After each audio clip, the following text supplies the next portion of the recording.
as we start seeing those imbalances become more and more prominent and forcing large buyers to actually buy the metal rather than be manipulating them, which I think will ultimately going to get there, then you have to use the mindset of where are all these businesses or bullions and are going to be worth. And that to me is where I tend to spend most of my time, because I think that's the opportunity.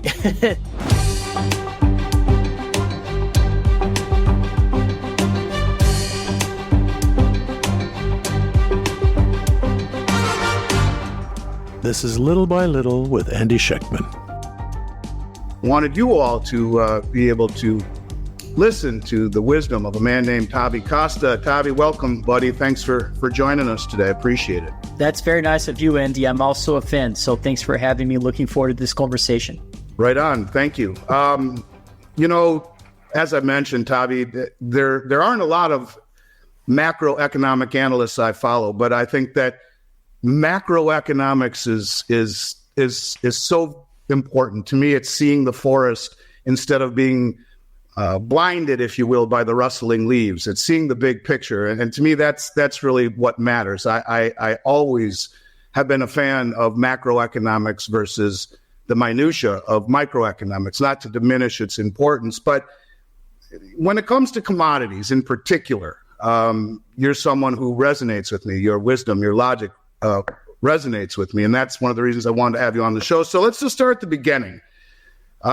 Because you aren't the typical person that I see talking technical analysis and from a macro perspective, being that you focus, in my mind, on commodities better than most.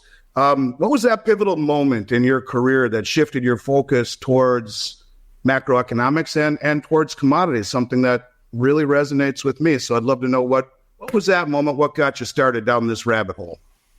Okay, well, that's a good question. I think it started really, I was always a fan of value investing. So I was very focused on building quantitative models and looking at companies more specifically and trying to understand, some of the best businesses out there. And that kind of branched out to trying to understand a country and different industries and all sorts of things. And that sort of rabbit hole then brought me into kind of looking at commodities at some point. I've started seeing, this is back in 2018. I started looking at commodities in a different way. I noticed, I'm a little bit of a very strong contrarian. I like to have contrarian views if there's reasons to have a view like that. And when I started looking at commodities, one thing that caught my attention, valuations was one aspect, I guess, back in those days as well.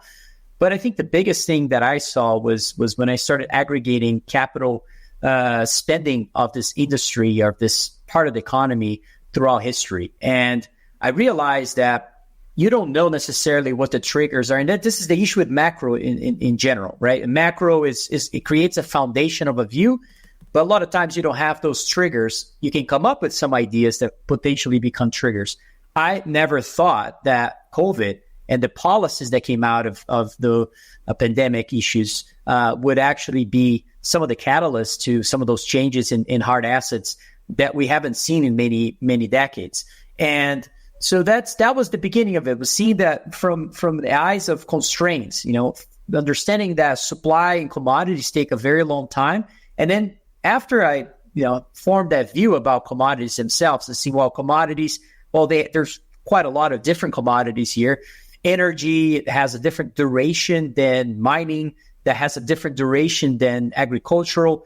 And how do I apply this into deploying capital and understanding a strategy to actually make money on something that appears to be a thesis? That's where it kind of got into metals and mining, and started to you can come up from a demand side of it as well, thinking about what central banks are doing. The leverage we have in the whole world, something you cover very well, and that's a fine way to approach this too. But even from a supply standpoint of what we're seeing of if capital spending is low, and that is also constraining exploration budget, and we're not seeing, and the world is becoming more and more challenging to find mineral reserves. So technically, it's going to be very difficult to see new supply coming online. And as you start approaching this with those lenses and then thinking about, wow, what if there's an upside on the demand side on top of it all? And then you have this COVID situation that happens and the policy comes out of the window on things like money printing and fiscal spending and at the time, at the beginning, suppression of rates when inflation was surging. It was difficult not to see hard assets actually explode to the upside. So, no, I'm still extremely constructive. I think, a lot of, especially technical analysts, tend to take a look more in the medium term and short term. I am trying to step out and see, look, I can see gold prices at kind of stupid levels at some point. And if that's the case, are assets priced accordingly? In other words, a mining company, a business that actually mines the metal, is that in line with those potential cash flows that may come in from gold prices at those crazy levels that we may reach, given the political constraints? And it's hard not to focus all your time and effort here into this industry, because I don't see a lot of legacy businesses with potentially secular growth that can change the entire business model of these things. I respect that. I respect that a lot, because you are not your typical analyst who focuses on an industry that in many respects has been left for dead for a very long time. And I would argue perhaps one of the things that, when you speak of value in the mining industry in terms of mining shares, as an example, companies, as you mentioned, that have really let the exploration side of the business go feral, in the respect that there hasn't been high enough prices to make it equitable. Maybe perhaps the bridge that you can help connect between the people who buy physical metal and the people who buy mining shares. Now, that's painting a broad picture. I just think that they're different people in general. Often, yep.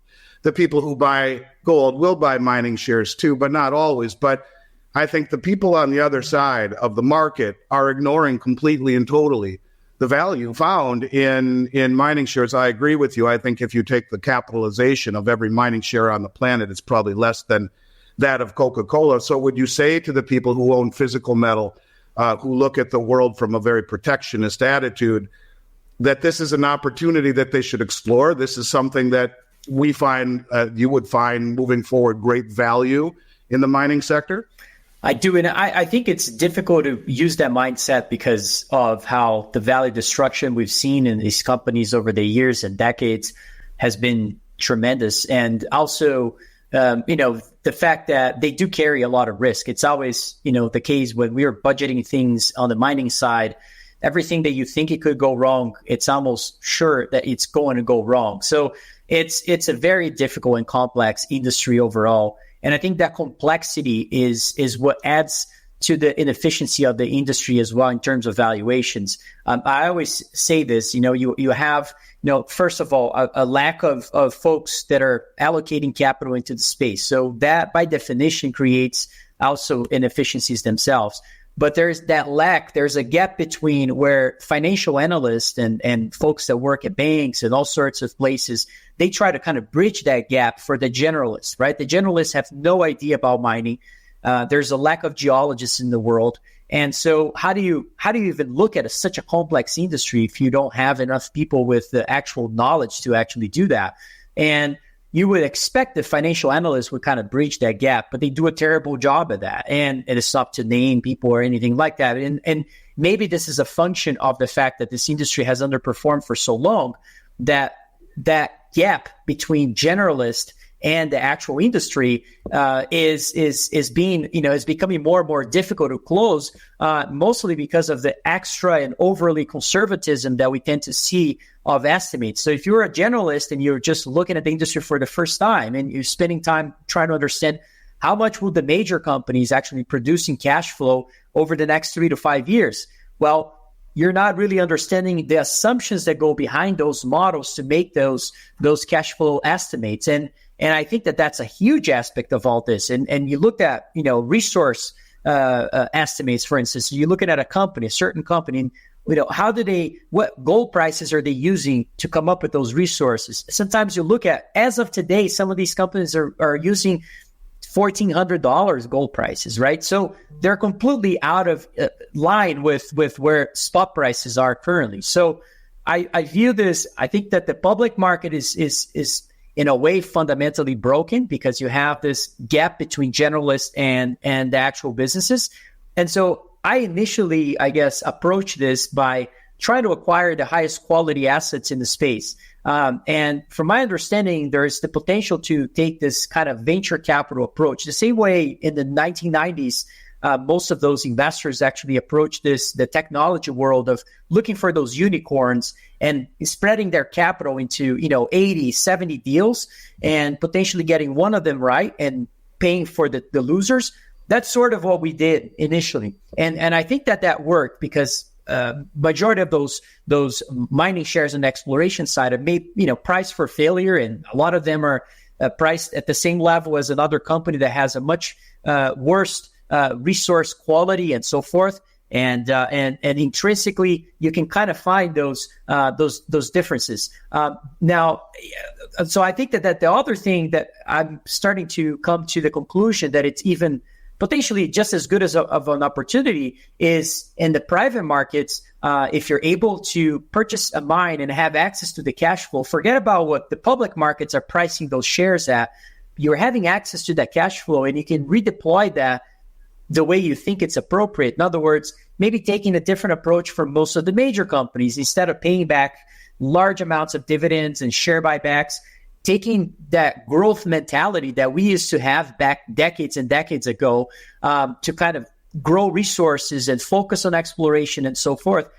Maybe there is a way to build up the next major company. And so that changed my whole perspective of this industry. And this is where I come from a generalist standpoint that is now really deeply embedded in this industry. And so, yeah, I feel that's one opportunity.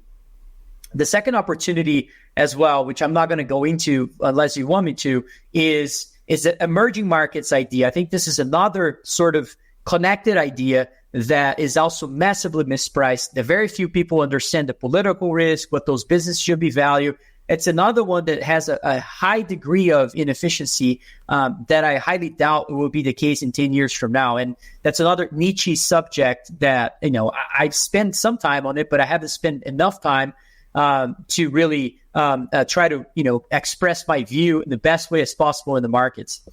I know the Chinese would agree with you in their expansion of the Belt Road Initiative. You're talking the massive expansion for these types of countries that are underdeveloped, and they are going in and building the infrastructure, certainly, and seeing value in these underdeveloped countries that are expanding. I would agree, at least in terms of upside potential. But we'll save that for another day. I got the question I need to ask you. I mean, first of all, would you consider Crescott Capital and yourself in general as someone who is more aligned with mainstream ideology in terms of Wall Street, in terms of the way that you look at the markets traditionally? What I'm getting at is that, I guess what I should really say is, do you believe the markets are manipulated? Do you believe there is significant manipulation in the silver market? You talk an awful lot about the price of silver. And when I see 8 commercial banks that hold the largest concentrated short position in any commodity ever traded in the history of the COMEX, that being in silver, and when I see upwards ends of 2.9 billion ounces a day of silver traded on the LBMA, which amounts to 3.5 times annual global mine supply, which is it's all paper. At what point do we have to acknowledge the fact that this market is being manipulated for whatever reason? We don't need to go into that. But do you think it's a fair market, or is it being manipulated to a degree? I think there's a degree of potentially manipulation. I have not spent enough time on that as you did, so I don't want to compare this notes necessarily, because I don't think I've have enough notes to compare it with you. I find it interesting, the fact, I think the conclusion here comes down to, are they capable of manipulating this moving forward? And are we going to see some sort of, true, upside on the silver prices because of those either hedges to manipulate the price or all sorts of mechanisms that are used in markets to try to cap silver prices in a big way? And if you're of the agreement, which I am, that those things have a natural force that ultimately will reflect in prices, then I would see that as a gift, because not only if you're in the bullion world, you can accumulate silver prices at much cheaper prices if you're of that view, or in the metal space, in the mining industry, think about, the mining industry is leverage on gold prices operationally. And so if prices are being suppressed and you're correct about that, then leverage. So it's and leverage works both ways, right? I mean, you've got, companies that have underperformed because of leverage, and others, when prices start to rise in a significant way, then you get the upside. And so, well, at least we hope for. And so I think that if you were of the view that I said that nature will take its course at some point, then, and we're getting close to something along those lines, and you can speak of that on a technical basis. You can speak of that from a normal demand aspect. You can speak of that from the potential of even central banks being in a kind of a prisoner's dilemma, having to purchase metals without disclosing to other central banks and so forth. As we start seeing those imbalances become more and more prominent and forcing large buyers to actually buy the metal rather than be manipulating them, which I think will ultimately going to get there, then you have to use the mindset of where are all these businesses or bullions and are going to be worth. And that to me is, where I tend to spend most of my time, because I think that's the opportunity. And so there's certainly merits to be spending time as well on understanding the potential manipulation of metals. But I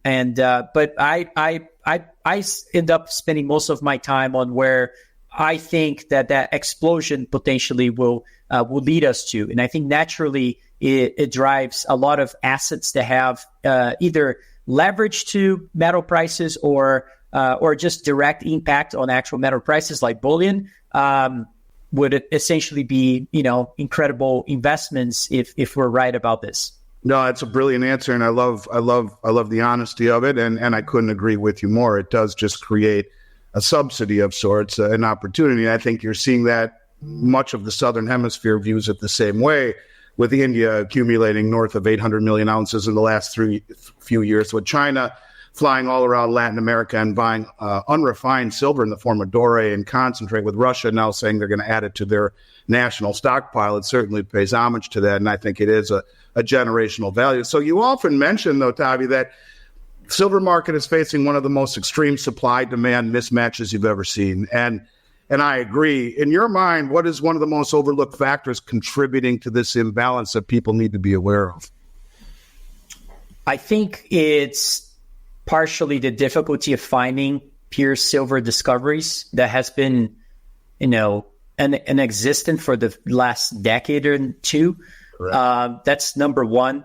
I think it's also, the economics of those. A lot of the discoveries that have been found are not just adding up at these prices, and so ultimately it forces prices much higher to make those economic. And I love the demand side of it. I think that the demand side of it is very clear in my view. Yeah, we can talk about, the volatility, the higher volatility profile of silver relative to gold. And if you're of the view that gold is at a potentially entering a secular bull market, then what does that mean, having gold to silver ratio to 80 and so forth? And that's completely unsustainable in my view. But I think that's one story. But the other one is also what's happening with solar panels. And clearly we've been going from single digits numbers in terms of demand to now double digits and likely to grow much further. And it's important to notice as well that sometimes we focus on the industrial aspect of silver, but as prices rise, silver becomes a very important monetary metal first and foremost. And to me, that's ultimately as well the case for silver itself is being a monetary metal that tends to perform very well during inflationary decades. And everything that we're talking about kind of falls into this idea. In order for us to be right, we got to be right about as well where we are in the next, 10, 15 years in terms of inflation too. And there's different ways to measure that. There's different ways to measure constraints on inflation and constraints on policy making for not allowing, inflation to grow. And that's remarkable to me, because I have a very strong view inflation will be much higher than historical standards when you think of on a decade basis. Obviously, we'll have ups and downs, just like year over year calculations are.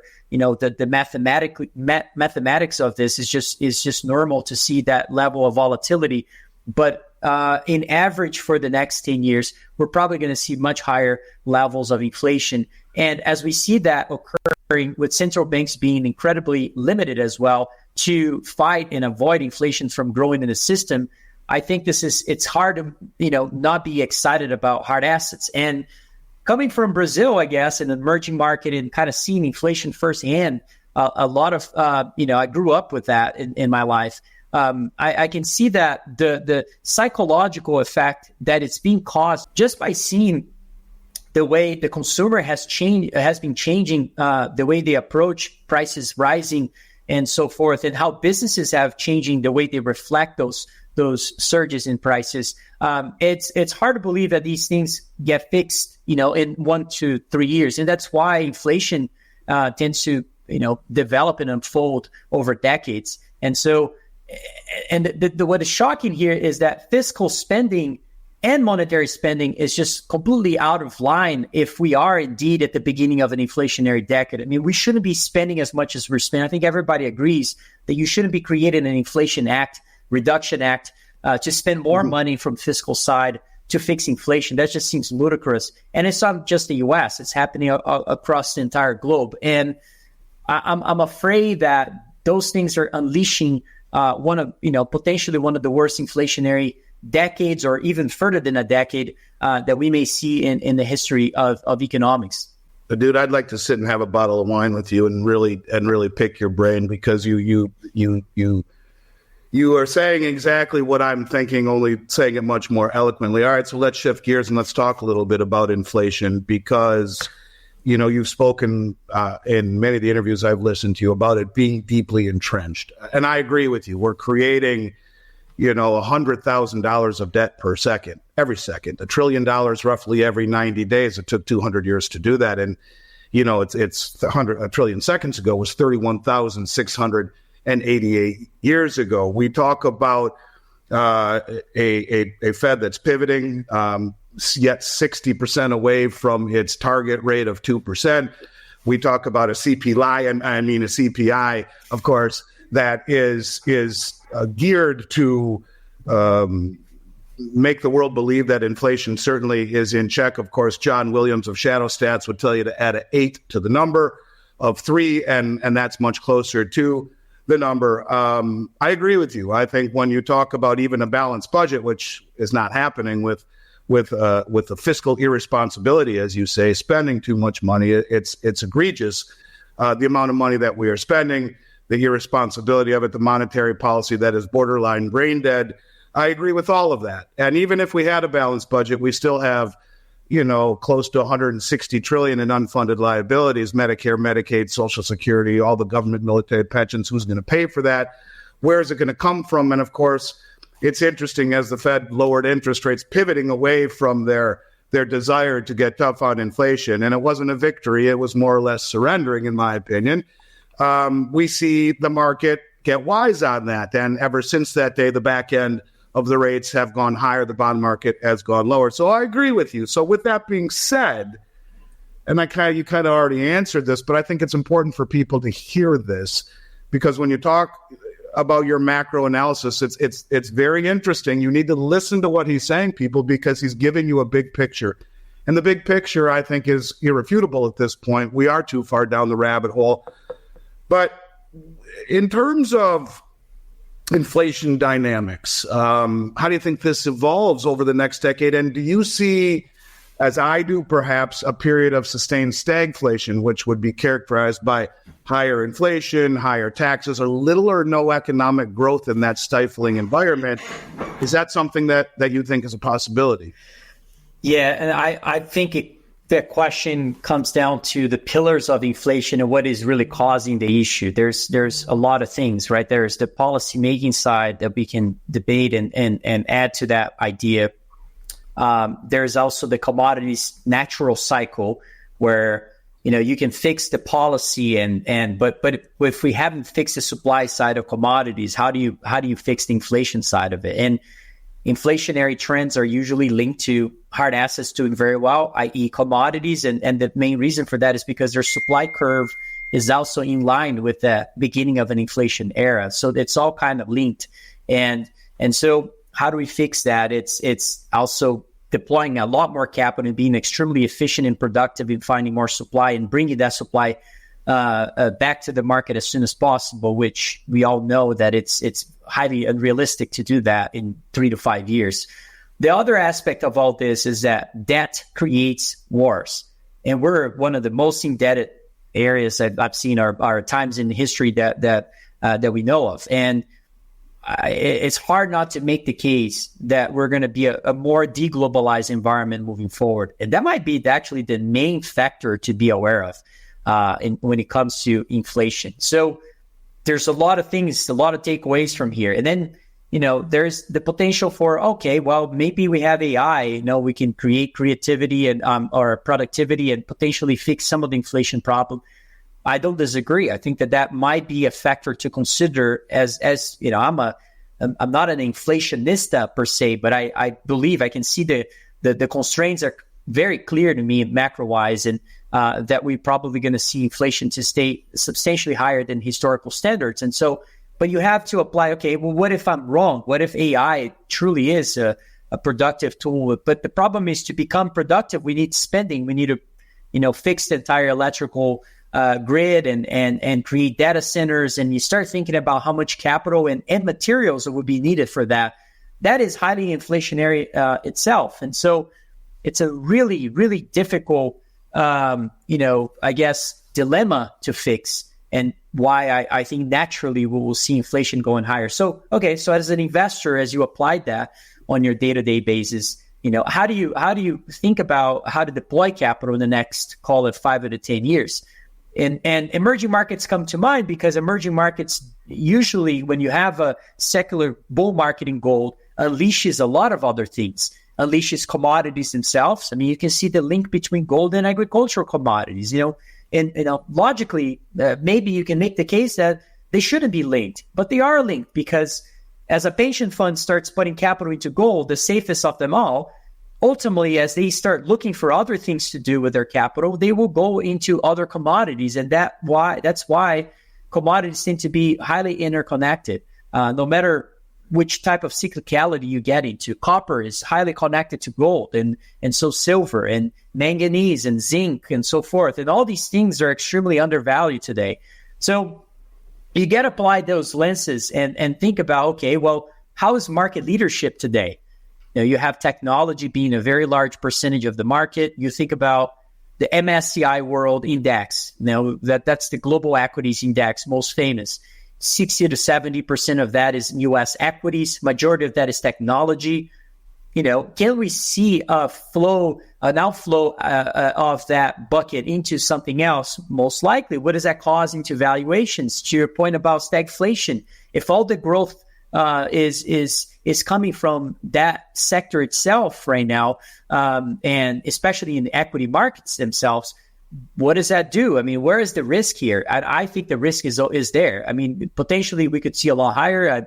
I wouldn't, necessarily bet against that view, but there's clearly risk versus reward there that is probably not worth it relative to other things. And if you're of the view that maybe that bucket will come out of U.S. equities and come into any other place in the world, where would that money go to? And you start looking at other places, the differential between the valuation of a business in the U.S. versus anywhere in the world is clearly at a major historical imbalance. And so can we see that sustainably? Probably not. So all these things are going to change here in the future. I just don't know if it's 2 years from now, 3 years from now, tomorrow.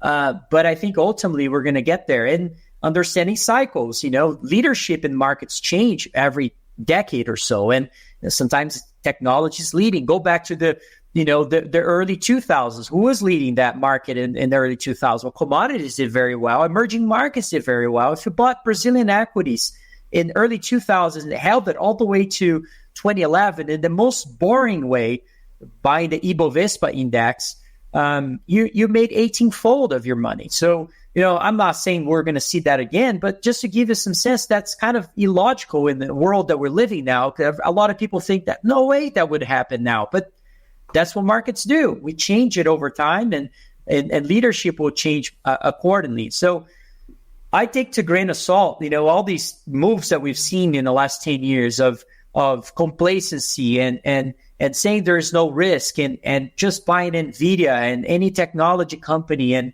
buying treasuries to supposedly safely hedge that large exposure of technology. I don't buy that. I don't think we're going to see that in 10 years from now. So I'm trying to operate in the future, and it's not easy either. But it's hard to believe that if inflation really is here to stay, we're going to be in the world that we're living in today. And I think this is the biggest debate in capital allocators that we have right now, and people argue the other way too.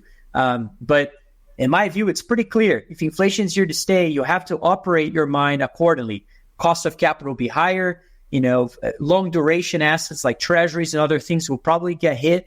Hard assets will probably do well. What does that mean to a resource-rich economy? Probably will do well. And so you have to sort of use that mindset, and it's not easy. It's a chess game, right? No, I think that's brilliant, and I agree with you completely and totally. I think inflation is ingrained, is not going anywhere, and will only get worse, period. Just a couple more questions I want to ask you. Zoltan Pozsar is one of the smartest people I've ever had the pleasure of meeting, and he used to be, of course, one of the analysts at the New York Fed. He understands the plumbing of the system well. He says we've entered Bretton Woods 3, a system that will be all about commodities. And certainly no one exemplifies that better than the BRICS nations, which obviously have a big meeting here next week. Coincidentally, your home of Brazil, or where you were born, takes the lead on January 1st as the next presidency as it rotates, and now Brazil will hold the chair moving forward. How do you factor in these kinds of geopolitical risks, and like the dollarization, like the massive accumulation of commodities by the Southern Hemisphere, global trade tensions, these kinds of things with your commodities analysis? Do you think this is fuel on fire, or do you not think it really has as much significance as people like me have been talking about for quite some time? I focused on the BRICS for the last 4 years, and it seems to me, in my opinion, a growing legitimacy, one that is focused less on debt instruments, as these countries seem to be letting treasuries roll off, to your point, and accumulating commodities like gold and others, and looking at that as being the next strategic way of, I think, building a legitimate, stable base. I agree with Zoltan, but how do you feel all of these things, in particular the rise of the BRICS, play into your analysis with commodities? Well, this is a big question. I think, to begin with, maybe I would start with the fact, in my opinion, there's three major factors that create growth in an economy. So if you're just stepping back and thinking about an economy, what creates growth? Usually is demographics. If you have population growth, young population, and so forth, those things can create, people entering the labor markets, ideally legally, but all those things can create growth quite substantially. The second one is technological advancements, which is something that developed markets like the U.S., South Korea, we can mention a few names that tend to have that on the back of their economy, and it usually tends to create growth in a significant way. And the third one is natural resources. If you're an economy that has abundance of resources, which a few of them are, Saudi Arabia, Brazil, the entire South America essentially is rich with that. Russia is rich with resources as well. And obviously, you got to think about this on a global stage. You know, what does that mean when you have the political leadership of a communist place versus a country that is more open to foreign capital, allows large pension funds and others to attract the assets, that those assets can attract the capital from outside. You know, those things all play a role into allowing those economies to succeed. And so I believe that the question of the dollar will probably add quite substantially to this thesis. I'm going to try to make a case more, I guess, not long term that the end of the dollar is near us or anything like that, but rather of kind of a macro standpoint of where things can take shape here in the next 1 to 3 years. That I'm extremely worried. I was very worried about things that have been wrong in the past too, but I was very worried about inflation. I was very worried about interest rates rising. My third worry that is in line here is this growing confidence that I have on this thesis that I think that the dollar will depreciate versus likely depreciate versus hard assets. But I'm very concerned right now with the dollar versus other fiat currencies. And the main point of this, maybe I come from a different angle here, but it really is when I start doing research on the interest payment relative to GDP. We all know what it is in the US, but do we know what it is all over the world? You can take as much debt if you research, I guess, other different economic powers we've had in the past, the UK and others. You can kind of see that you can take on debt to a certain degree, right? You can take on a lot more debt that the U.S. actually has currently. It's not impossible to see that. We can see that a little further. What we cannot do is hurt the economy by having cost of debt being too elevated that we cannot pay for that. And it starts to actually cause the economy to grow only to pay down its debt. So, starts looking at the fiscal spending in two ways, right? There's pro-growth, what you spend that it's going to be construction and hiring people and things that create growth. And the other side of it is entitlements, interest payments, and all those things. When you separate the two, today we're a 40-year high of the non-growth bucket. This is a big problem, right? Because now you're at a position where a large percentage of this 55% is actually coming from interest payments, which by definition, if you lower interest rates and you lower that bucket, now you're increasing the other bucket. So you're able to spend more on growth. Now, if you think that way, then ultimately we're going to see a suppression of interest rates because there's no way around this, right? I mean, so it creates kind of a banana republic environment when you think about that. And so if interest rates, the interest payment or the cost to service a debt is about 4% growing to 5% next year, most likely with most estimates of GDP. If you look across the globe, we're substantially lower, right? And most developed economies, even Japan, one of the most indebted economies in the world, they have less than 1% of the interest payment relative to GDP. So you can make the argument, which I know is contrarian, that maybe Japan has a better capability of raising rates and having more, monetary policy flexibility than the Fed itself. Right. So all this, you asked me about the mainstream, right? The idea of Wall Street and all that. Well, Wall Street's all focused on inflation, CPI or CPI and labor markets, when really that doesn't really matter, right? At the end of the day, if we can service the debt, all these questions and all these considerations are meaningless because we have to reduce rates regardless of where inflation is or regardless where CPI is, regardless where unemployment rates is. And so I think the Fed is going to find a way to justify much more, I guess, a lot more cuts than it's priced into the curve. And as we see that, the sense of urgency of the Fed to reduce rates relative to the rest of the world to get back to more of a standard globally of interest payment relative to GDP, which maybe is at 2% or so.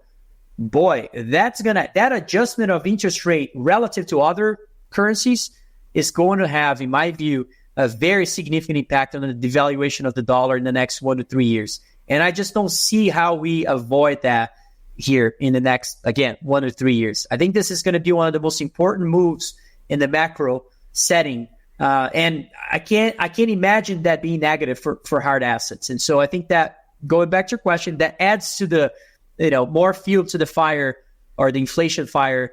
And that's a significant factor to consider as we navigate the next few years here. Couldn't agree with you more. Absolutely. And it's just the same pattern we've seen since the beginning of time. Governments choosing inflation over the tough decisions, over austerity, trying to lower rates. We're not seeing any rhetoric out of either candidate that will address that. They both seem to want a lower dollar and lower rates. And again, inflation, I believe, is here to stay. You're an amazing guy, Tavi. You see the world very clearly. You bet you're a hell of a poker player. You see the big picture. And I can really appreciate that. Last question. And this is a question that I like to ask everyone as we leave. And I think it's relevant. You're a young guy. You still got a long career ahead of you. And looking ahead, you've already left a pretty substantial legacy in my mind in this field, but of that being of macroeconomics and analysis at that. What do you want to be remembered for? How do you want people to look back? Be neat. Your kids, your grandkids can always go back and see Grandpa Tavi on, on YouTube. How do you want to be remembered? Wow, that's a big question. I wish my wife, by the way, would agree with your nice comments about me. Well, I always say that when people give me comments. Could you call my wife and tell her that too? She would, that would be great. But this is a big question. Well, look, I just had a daughter, so thank you very much. It changed my perspective about the world and how to live a life with. I've always lived a life with principles and I'm religious, and I've always lived a life with principles in that front. But teaching her, how to maybe live a life like that is a challenge. It's not something easy. I think there's two ways to be potentially remembered. One, obviously, I think all of us would like to be remembered as a good person and a person who helped others in the community in general. But professionally, if I would answer that question more, I think there's a lack of young guys entering the mining space. And maybe I can be one of those guys that can, close that gap a little bit and bring in some younger folks. I feel a little bit worried about society. I think we always come down to technology and things will get resolved, but I'm a little worried about complacency when it comes to, this issue of supply of commodities in the near future. No, I'm getting more and more involved with buying businesses and helping to manage some of these companies. And I'm right at the forefront of seeing this lack of labor and lack of geologists entering the space and lack of people really wanting to do this job and the hard work of actually, producing metals in general. And that is also reflected in our own industry on the analytical standpoint, like how much I've been learning in the last 1 to 3 years by doing what I have been doing in the more operational side of things has been tremendous. And I feel like I don't know enough. And I'm just trying to be, I think every cycle in the gold space, we've had a few guys that were able to deliver that in a big way and build the next major companies. And hopefully this is, some of these endeavors that I'm working on will be the beginning of something like that. That would be something that I'm working really hard to pursue in general on a professional standpoint. And then personally, I can't answer that more than hoping to be, a good person for the community that I live here for, a good person for my family, somebody that can, continue to build relationships the right way and live a very meaningful life of enjoying the presence of people that I enjoy being with, and that's easier said than done. We got caught up in work and all sorts of things, and what really matters in life is all that. Well, you come across as a really hell of a nice guy, and if you ever make it down to Southern Florida, I hope you'll let me buy that bottle of wine and sit down across the table from you and really bend your ear for a while. My kind of evening. You have this little girl. People always used to say to me, enjoy it because it goes quick. And I always used to think, you don't know what you're talking about. She's keeping me up all night long. It's true, man. You blink your eyes and they're off to college. My youngest of 3 is 17 and is now getting ready to head off to college. So Congratulations. Enjoy it. You're a hell of a guy. So for people who want to find out more about you, Otavio, what's the best way for them to check out your work? I follow you on X. What are the best ways for people to follow you? Well, first of all, I really appreciate everything you said about me. I share the same views with you, and thank you very much. And I hope you all the best to your kids. And also, I would say, if you want to follow my work, if you're bored and you want to follow my work, you can go to X at Otavio Costa is where you can find some of my posts. My apologies, I've been busy, so I haven't been posting enough. But my goal is to go back and post a little bit more as I used to.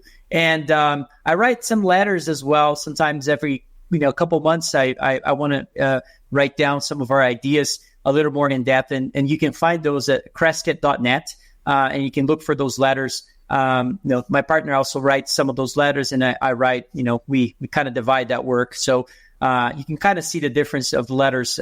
Mine tends to be a little more focused on commodities, and the macro. His is more on equity markets, but both are great letters. And if you're interested, you can always read those. I'll post both of those links down below.